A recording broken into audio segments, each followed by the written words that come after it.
Selamat petang, salam sejahtera. Isu yang paling hangat petang ini berkaitan dengan Hadi derhaka hina majlis raja-raja. Wow, apa cerita nih bosku? Menurut satu laporan di Malaysia kini menulis Hadi derhaka hina raja-raja Melayu. Itu ditulis oleh Raja Bahrain.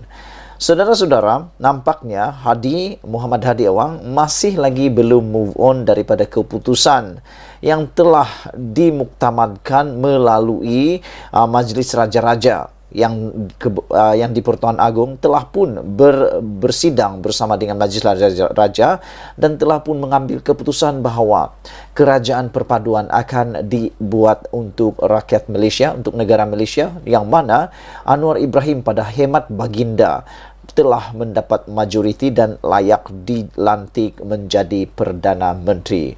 Namun demikian, apa cerita sehingga Hadi Awang ditulis sebagai derhaka hina Majlis Raja-Raja atau hina Raja-Raja? Jom, aku cerita sebelum ada satu perkara paling penting. Saya mau cerita kepada kamu semua. Tapi sebelum itu, mohon tekan butang subscribe untuk membantu saya untuk mengembangkan channel ini. Saudara-saudara, pengerusi Pakatan Harapan PH Terengganu, Raja Kamarul Bahrain Shah Raja Ahmad, menggesa pihak berkuasa supaya segera menyiasat kenyataan Presiden PAS Hadi Awang yang didakwa berbaur hasutan dan menghina institusi Majlis Raja-Raja atau Raja-Raja Melayu. Katanya, mereka yang tidak mampu mentadbir dengan baik memilih untuk berlaku biadab terhadap Raja-Raja Melayu demi nafsu rakus untuk terus berkuasa, kata beliau. Mereka yang kononnya pernah mendirikan kerajaan Melayu Islam di Malaysia sepatutnya mencerminkan segala yang baik dan jernih sebagai orang Melayu dan juga Islam, kata Raja Bahrain lagi. Malangnya, politik songsang pintu belakang langkah Sheraton hari ini mempamerkan segala budaya yang jelek dan derhaka, baik dari seorang bergelar ulama dan juga seorang pemimpin Melayu, katanya dalam satu kenyataan hari ini. Raja Bahrain merujuk penulisan Hadi semalam yang menggunakan hiasan mengenai pertandingan bola sepak bahawa ada peraturan yang tidak dipatuhi, termasuk memberi masa kecederaan atau ketika seri. Dakwanya, walaupun keputusan ada kemenangan untuk satu pihak, ada mata dan gol, tiba-tiba pengadil menambah masa kecederaan untuk memberi peluang kepada mereka yang jelas kalah supaya boleh menang dengan apa cara sekalipun, kata Hadi lagi. Kenyataan Hadi itu dibuat 4 hari selepas yang di Pertuan Agong melantik pengerusi PH Anwar Ibrahim sebagai Perdana Menteri. Keadaan ini walaupun PN gabungan Hadi mendakwa memperoleh majoriti mudah terlebih dahulu untuk calon Perdana Menterinya Muhyiddin Yassin. Penulisan Hadi secara terbuka kelihatan derhaka, menuduh pihak istana tidak berlaku adil dan melanggar, seolah-olah menipu undang-undang dan seterusnya mencabar tindakan pihak istana. Jika beliau tidak berpuas hati, beliau sepatutnya boleh mengambil tindakan undang-undang melalui mahkamah dan bukan menghina kuasa dan tindakan istana secara terbuka dan berlaku biadab semasa pihak istana sedang cuba membentuk kerajaan yang stabil. Setelah 32 bulan sebelum ini negara derita kita memiliki kerajaan yang tidak stabil, kata Raja Bahrain lagi. Raja Bahrain berkata, sepatutnya sebagai seorang ulama, Hadi perlu mempamerkan akhlak yang baik terhadap raja dan bukan mencemu Seri Paduka dengan penulisan penghinaan terbuka terdedah kepada awam. Rakyat berpendapat dua pemimpin bekas kerajaan PN Melayu Islam ini tidak menunjukkan contoh akhlak yang baik atau mulia yang boleh dicontohi.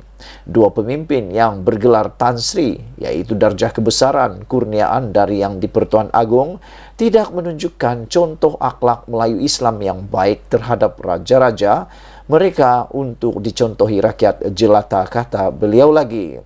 Raja Bahrain juga menambah, raja-raja kita sedang berusaha untuk menyelamatkan negara dari ketidakstabilan politik dan masalah ekonomi yang meruncing hasil kegagalan pemerintahan kerajaan PN, kata Raja Bahrain lagi. Tambah Raja Bahrain, Islam menuntut umat agar menghormati dan taat setia serta tidak derhaka kepada ulil amri sebagai ketua negara. Pihak polis berkuasa polis digesa mesti segera menyesat kenyataan Hadi Awang di bawah akta hasutan kerana menghina institusi Raja-Raja Melayu Malaysia, katanya lagi. Selain daripada itu, ada juga netizen yang mencadangkan supaya gelaran Tan Sri darjah kebesaran yang dikurniakan oleh Yang di-Pertuan Agong kepada Tan Sri Hadi Awang ini ditarik balik oleh Majlis Raja-Raja atau Agong kerana kelantangan dan kebiadaban beliau mencabar hak dan juga hak Majlis Raja-Raja. Oleh sebab itu, aku nak kongsi dengan kamu semua satu perkara yang menarik yang mungkin dilupa atau terlupa oleh para pemimpin politik, khususnya Hadi Awang dalam Malaysia. 5 perkara tidak boleh diubah dalam perlembagaan Malaysia, sekalipun diluluskan oleh 222 kerusi Dewan Rakyat, kecuali mendapat persetujuan Majlis Raja-Raja. Pertama, saudara-saudara sekalian, ialah agama Islam sebagai agama rasmi. Kedua, hak istimewa Raja-Raja Melayu. Ketiga, hak istimewa orang Melayu. Keempat, bahasa kebangsaan adalah bahasa Melayu. Dan yang kelima ialah darurat.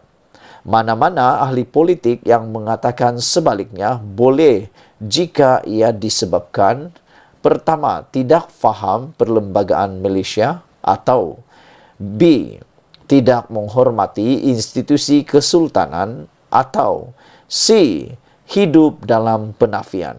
Saudara-saudara, maknanya di garis kedua, perkara kedua yang tidak boleh diubah dalam perlembagaan Malaysia sekalipun diluluskan oleh 222 kerusi Dewan Rakyat kecuali mendapat persetujuan Majlis Raja-Raja ialah hak istimewa Raja-Raja Melayu.